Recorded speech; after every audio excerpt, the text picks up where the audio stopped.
पहला ही प्रश्न कितना ज्यादा महत्वपूर्ण है। यहाँ पे एग्जाम में ऐसे ही इंग्लिश और हिंदी माध्यम में प्रश्न आएगा, तो इंग्लिश मीडियम वाले छात्रों के लिए यहाँ पे प्रश्न है, जल्दी से आंसर दीजिएगा। नहीं मालूम होगा तो मैं सही आंसर बताऊंगा, याद करते चलिए।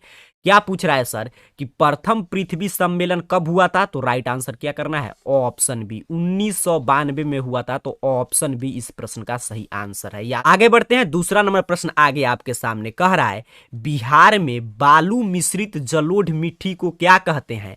अर्थात कि बिहार में जो जलोढ़ मिट्टी में बालू मिश्रित हो जाता है उसे हम किस नाम से जानते हैं। यहाँ से अगर इस मॉडल पेपर को आप रट कर जाते हैं, आप इंस्ट्रक्शन आ रहा है, तो कितना ज्यादा प्रश्न सीधे सीधे आपके पेपर में आएगा। क्या पूछा सर कि बिहार में बालू मिश्रित जलोढ़ मिट्टी को क्या कहते हैं, तो जो भी विद्यार्थी कह रहे हैं कि दियरा की मिट्टी, तो आपका आंसर बिल्कुल सही है, ऑप्शन बी इसका भी सही आंसर हो जाएगा।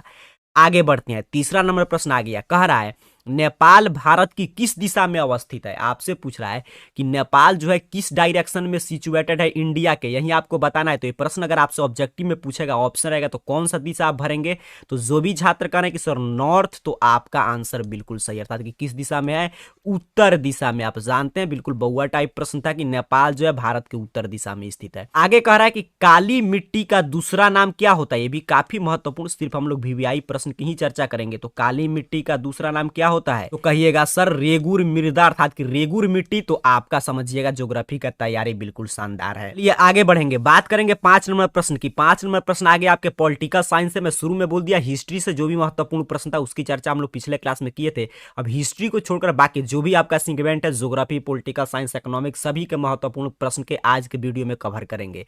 कह रहा है किस देश में संघात्मक शासन व्यवस्था नहीं है। देखिए क्या पूछा कि फेडरल सिस्टम कहां पे नहीं है, ये बात पूछ रहा है। तो भारत में फेडरल सिस्टम है, तो ये ऑप्शन नहीं होगा। ऑस्ट्रेलिया में भी है, बिल्कुल है। संयुक्त राज्य अमेरिका अर्थात कि यूएसए में है, कहां पे नहीं है सर, तो श्रीलंका में। तो ऑप्शन बी अपने को सही आंसर कर देना है। बिल्कुल एग्जाम के लेवल का प्रश्न, इसी रूप में एग्जाम में प्रश्न आएगा, यहां से भी तमाम प्रश्न रहेंगे, तो आंसर देते चलिएगा। छठा नंबर प्रश्न क्या कह रहा है, पंचायती राज संस्थाओं के कितने स्तर हैं। जल्दी से आंसर दीजिएगा। ये प्रश्न तो आप लोग कितना बार सीखे हैं, क्योंकि हम लोग कितना ज्यादा मॉडल पेपर की चर्चा किए हैं। आपको बताना है कि पंचायती राज संस्थाओं के कितने स्तर हैं। देखते हैं कितने विद्यार्थी इसका सही से जवाब दे रहे हैं। सभी छात्र का कमेंट आना चाहिए एक साथ, इसका राइट आंसर क्या होगा। ऑप्शन आपको दिखाई दे रहा है, तो जो भी विद्यार्थी कमेंट किए हैं कि sir option B, option B, तो आपका चला आंसर बिल्कुल सही है। पंचायती राज संस्था के त्रिस्तरीय है भारत में। पहला स्तर क्या होता है, जिला परिषद। दूसरा स्तर क्या होता है, पंचायत समिति। तीसरा स्तर ग्राम पंचायत। बिल्कुल सही, इसी 3 स्तर पे डिवाइड किया गया है, तो त्रिस्तरीय है। तो ऑप्शन बी अपने को सही आंसर कर देना है। आगे बढ़ेंगे, बात करेंगे 7 नंबर प्रश्न की। 7 नंबर प्रश्न आपके स्क्रीन पे आ गया, कह रहा है भारत की आर्थिक व्यवस्था है the Indian economy system is. India की इकोनॉमी सिस्टम कौन सा है, इसमें से यही आपको बताना है। तो ये भी बिल्कुल आसान टाइप प्रश्न है। क्या हो जाएगा सर, मिश्रित अर्थव्यवस्था। भारत में कौन अर्थव्यवस्था है, मिश्रित अर्थव्यवस्था। समाजवादी अर्थव्यवस्था कहां पे है, रूस में, चाइना में।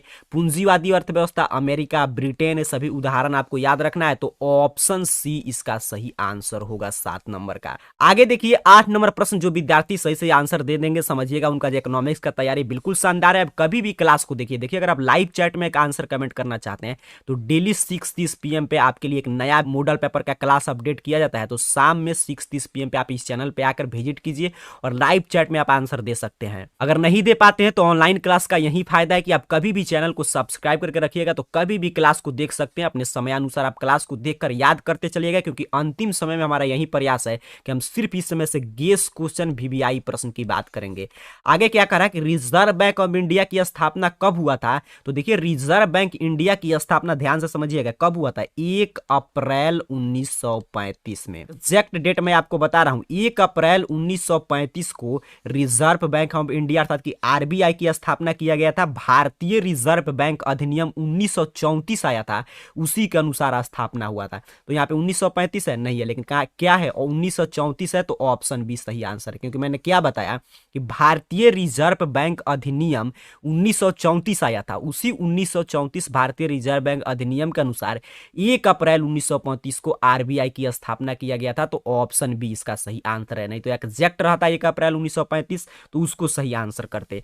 आगे बढ़ेंगे, 9 नंबर प्रश्न की बात करेंगे। प्रश्न आपसे कह रहा है, देखिए आपदा प्रबंधन से प्रश्न है। आपदा प्रबंधन से अगर आपका कोई भी प्रश्न गलत हो रहा है तो समझिए आपकी गलती है। क्यों मैं ऐसा बोल रहा हूं? क्योंकि आपदा प्रबंधन में जो आपका 7 चैप्टर है, 7 चैप्टर में 30 मिनट से भी कम के एक वीडियो क्लास में बता चुका हूं, आपको समझा चुका हूं, पढ़ा चुका हूं। अगर वो क्लासेज आप देख लेंगे तो आपसे आपदा प्रबंधन से आप किसी भी साल परीक्षा दें, आपका कोई भी ऑब्जेक्टिव सब्जेक्टिव उससे बाहर नहीं आएगा। तो उसको जरूर देख लीजिएगा। इसलिए मैं बोलता हूं इस चैनल को सब्सक्राइब करके रखिए और यहाँ पे बिल्कुल आपके लिए महत्वपूर्ण वैसे ही हम लोग क्लास लाने का प्रयास करते हैं जिससे कि प्रश्न आए। मैं शुरू से आपको बताते आया हूं कि हमारा टारगेट ये नहीं रहता है कि हम आपको 5000 ऑब्जेक्टिव रटा दें। इतना हम आपसे 5,05,000 का क्लास लेकर आएंगे तो उससे अच्छा तो आप गाइड से रट लेंगे। आप इसीलिए इस चैनल को सब्सक्राइब करके रखें क्योंकि आपका एक ही उद्देश्य है कि आपकी तैयारी को यहाँ पे आसान किया जाए। 5000 को हम लोग 500 में बदले और वहीं से प्रश्न आए, यही काम हम लोग इस चैनल पे करने का प्रयास करते हैं। तो 30 मिनट का वो क्लास है आपदा प्रबंधन का, उसे देख लीजिएगा, चैनल पे मिल जाएगा। क्या पूछ रहा है, में कौन क्षेत्र भूस्खलन से अधिक प्रभावित है? देखिए क्या पूछा कि भूस्खलन से, लैंडस्लाइड से कौन सा क्षेत्र अधिक प्रभावित है सर? तो 9 का राइट आंसर क्या हो जाएगा? Option A. वहां पे हम लोग डिटेल में चर्चा किए थे कि ये क्या होता है भूस्खलन, इससे बचने के उपाय क्यों आता है, कौन कौन क्षेत्र इससे प्रभावित है, सभी हम लोग पढ़ चुके हैं। तो कश्मीर और उत्तराखंड क्योंकि पहाड़ी इलाका है। आगे बढ़ते हैं, 10 नंबर प्रश्न देखते हैं। कह रहा है कोसी में बाढ़ आने का क्या कारण है? सीधे सीधे हम लोग के क्लास से प्रश्न है। ये भी मैं आपको आपदा प्रबंधन पढ़ाते समय पढ़ाया था कि कोसी में बाढ़ आने के क्या कारण है। कोसी नदी को बिहार का शोक कहते हैं, आपको ये तो मालूम ही होगा। अधिक वर्षा, हिमालय के बर्फ का पिघलना, नदी में गाद जमना, ये सभी है। तो राइट आंसर ऑप्शन डी याद रखिएगा। नहीं मालूम है तो कोई दिक्कत नहीं, याद करते चलिए। आगे बढ़ेंगे, बात करेंगे 11 नंबर प्रश्न। क्या पूछ रहा है आपसे कि सीमेंट उद्योग में किस कच्चा माल का उपयोग किया जाता है? देखिए सभी प्रश्न सिर्फ महत्वपूर्ण है और ये अगर आप क्वेश्चन बैंक मॉडल पेपर का अध्ययन किए होंगे तो आपको पता चला है कितना महत्वपूर्ण प्रश्न है। यही प्रश्न घुमा फिरा कर बिहार बोर्ड इस साल भी पूछेगा। कह रहा सीमेंट उद्योग का कच्चा माल क्या होता है सर? सीमेंट उद्योग में कच्चा माल कौन सा यूज होता है? चूना पत्थर। बिल्कुल सही। जो भी विद्यार्थी कमेंट कर रहे हैं चूना पत्थर, आपका आंसर बिल्कुल सही हो जाएगा। आगे 12 नंबर प्रश्न देखिए क्या कह रहा है कि जूट उत्पादन के लिए भारत में डैश डैश राज्य प्रसिद्ध है। आपसे क्या पूछा कि जूट उत्पादन के लिए भारत में सबसे प्रसिद्ध राज्य कौन है? तो वेस्ट बंगाल। वेस्ट बंगाल याद रखिएगा, पश्चिम बंगाल ऑप्शन में रहेगा। इसको आपको सही करके आ जाना है। उम्मीद करता हूं आप प्रश्न को याद कर रहे हैं। आगे बढ़ते हैं, बात करते हैं 13 नंबर प्रश्न की। 13 नंबर प्रश्न क्या कह रहा है कि विश्व पर्यावरण दिवस कब मनाया जाता है? आपको बताना है कि विश्व पर्यावरण दिवस कब मनाया जाता है। वर्ल्ड इन्वायरमेंट डे कब मनाते हैं सर? यही प्रश्न आपसे पूछा है। ये भी प्रश्न काफी महत्वपूर्ण है। आप जानते हैं 5 जून को हम लोग प्रत्येक वर्ष क्या मनाते हैं? विश्व पर्यावरण दिवस। तो ऑप्शन ए पे दिखाई दे रहा है, तो ऑप्शन ए अपने को सही आंसर कर देना है। आगे बढ़ते हैं, बात करते हैं 14 नंबर प्रश्न। आपके स्क्रीन पे शो कर रहा है, प्रश्न पढ़िए और आंसर देने का प्रयास कीजिए। अगर आप इंग्लिश मीडियम वाले छात्र हैं तो यहाँ पे इंग्लिश मीडियम के स्टूडेंट के लिए प्रश्न है। हिंदी मीडियम में आप एग्जाम देने जा रहे हैं तो आपके लिए भी प्रश्न है।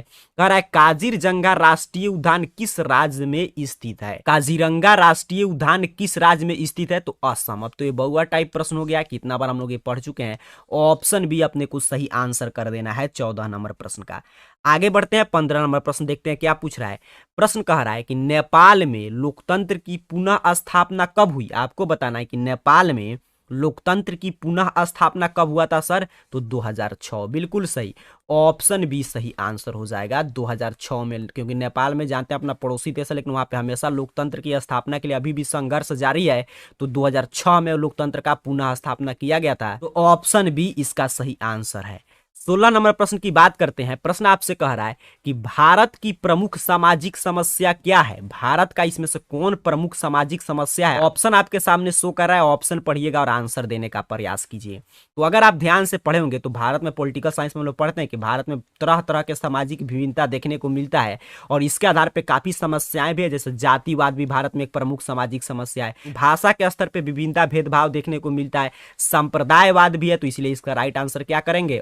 ऑप्शन डी, बिल्कुल सही। 16 का राइट आंसर ऑप्शन डी के साथ जाएगा, ऑल ऑफ दीज। आगे बढ़ते हैं 17 नंबर प्रश्न की बात करते हैं। प्रश्न आपसे कह रहा है कि भारत में वित्तीय वर्ष किसे कहते हैं। देखिए इसलिए आ रहा है कि सिर्फ वीवीआई प्रश्न है, सिर्फ महत्वपूर्ण प्रश्न, सिर्फ जो भी गेस प्रश्न है इस साल के लिए उसी की हम लोग चर्चा कर रहे हैं। कह रहा है भारत में वित्तीय वर्ष किसे कहते हैं सर। तो भारत में वित्तीय वर्ष किसे कहते हैं, 1 अप्रैल से 31 मार्च तक। 1 अप्रैल से 31 मार्च कहां पे दिया गया है, ऑप्शन सी। आप जानते हैं, याद रखिएगा, पूछेगा वित्तीय वर्ष कब से कब होता है भारत में, तो 1 अप्रैल से 31 मार्च, ऑप्शन सी सही आंसर कर देना है। मेरे साथ प्रश्न को दोहराइए, आपको प्रश्न याद हो जाएगा।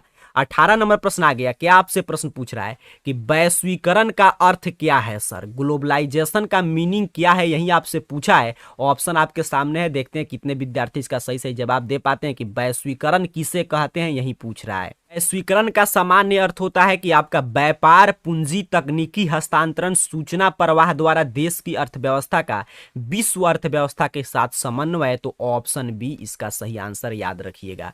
आगे बढ़ते हैं 19 नंबर प्रश्न, देखते हैं क्या पूछ रहा है। ये भी प्रश्न हम लोग के क्लास से आपदा प्रबंधन पूरा आपको पढ़ाया हूं। कह रहा है बिहार का कौन सा क्षेत्र बाढ़ग्रस्त क्षेत्र है। ये प्रश्न तो कई बार बिहार बोर्ड पूछ चुका है कि बिहार का कौन सा क्षेत्र बाढ़ग्रस्त क्षेत्र है सर। तो उत्तरी बिहार, बिल्कुल सही, ऑप्शन डी सही आंसर हो जाएगा, उत्तरी बिहार। आगे बढ़ेंगे, बात करते हैं 20 नंबर प्रश्न का। एग्जाम में बिल्कुल कम समय, तो जल्दी से आंसर दीजिएगा, नहीं मालूम होगा तो याद करते चलिएगा। कह रहा है निम्न में से इनमें से कौन प्राकृतिक आपदा नहीं है। क्या पूछा कि इसमें से कौन जो है प्राकृतिक आपदा नहीं है। सोचिए, जो छात्र आपदा प्रबंधन का मैं पढ़ाया था वो क्लास अगर किए होंगे तो उनका कौन सा प्रश्न आपदा प्रबंधन से गलत होगा, कोई प्रश्न नहीं। कह रहा है कौन प्राकृतिक आपदा नहीं है, नामी भी प्राकृतिक आपदा है, बाढ़ भी है, भूकंप भी है, तो कौन नहीं है सर। तो आतंकवाद। मानवकृत आपदा है, तो ऑप्शन सी अपने को सही आंसर कर देना है 20 नंबर प्रश्न का। उम्मीद करता हूं अभी तक आप वीडियो को लाइक कर दिए होंगे। यहाँ पे देखिए तूफानी लाल आपको यही काम बता रहा है हर वीडियो में कि क्लास को लाइक कीजिएगा, क्योंकि क्लास आपके लिए चल रहा है, और चैनल को सब्सक्राइब करके रखिए एग्जाम तक, क्योंकि आपका शानदार रिजल्ट आएगा अगर इतना क्लास आप करके जाते हैं तो। 21 नंबर प्रश्न की बात करते हैं। प्रश्न आपसे क्या कह रहा है कि निम्नांकित में कौन प्राकृतिक संसाधन नहीं है। ध्यान से देखिएगा, कह रहा है कि इसमें से कौन नेचुरल रिसोर्स नहीं है। ये तो ऑप्शन पढ़ के आप बता सकते हैं कि सर वन प्राकृतिक संसाधन है, बिल्कुल सही। नदियां हैं, खनिज भी है, तो कौन नहीं है पूछा था, तो नगर। ऑप्शन सी इस प्रश्न का सही आंसर, क्योंकि पूछा था कौन नहीं है, तो याद रखेंगे ऑप्शन सी, नगर जो है प्राकृतिक संसाधन नहीं है। आगे बढ़ते हैं 22 नंबर प्रश्न, देखते हैं क्या पूछ रहा है। कह रहा है कि इनमें कौन राष्ट्रीय महामार्ग सबसे लंबा है, कौन सबसे